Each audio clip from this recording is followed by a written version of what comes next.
If we do this and talk about a strategic plan for the future, we'll be in good shape. Thank you both. Along those same lines, much of Nashville's traffic is caused by commuters, people driving into and out of the city every day. How does your transit plan ensure neighboring counties step up and Nashville isn't left footing the bill? Freddie O'Connell. David, thanks. This is going back to both being a former board member of Cumberland Region Tomorrow, which helped cities and counties around Middle Tennessee engage in strong planning exercises and have tools to work on regional growth, not just Nashville's growth and sprawl, as well as a Nashville MTA board member. We partnered closely with our regional transportation authority.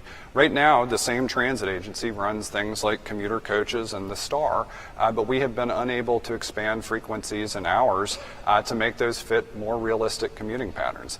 It is important to invite our regional partners in, and the next plan we put on the table will have to have regional elements that show us at the county line where those appropriate connections are. But I think that is also why our collection of shared priorities are so important. The state just passed a Transportation Modernization Act. It's got a lot of road improvement scenarios in it. We know that we've got opportunities to use that on state routes and elsewhere to improve potholes and other things that are just state of good repair scenarios. But we know it also contains some multimodal provisions that will let us reduce congestion. We hope it will further state funding and local matches for our traffic management center, which is going to help us improve on the technology we're using again, so that instead of retiming signals manually around the city and thinking we've done a good job, that the signals respond to where traffic is actually flowing, including during special events. The regional piece, working with that mayor's caucus, it's going to be something I reinvest in deeply as mayor.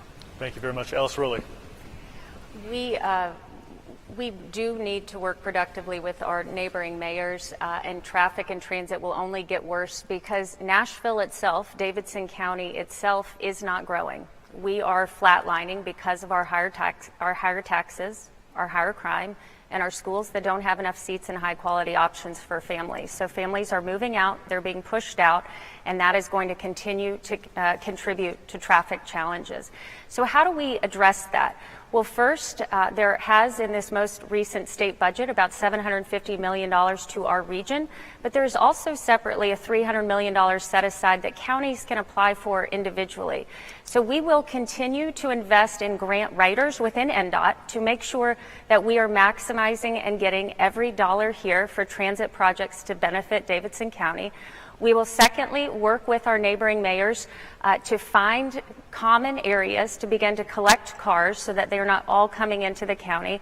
We all know the cost of parking downtown, that's only going up. There are no longer parking minimums in the downtown.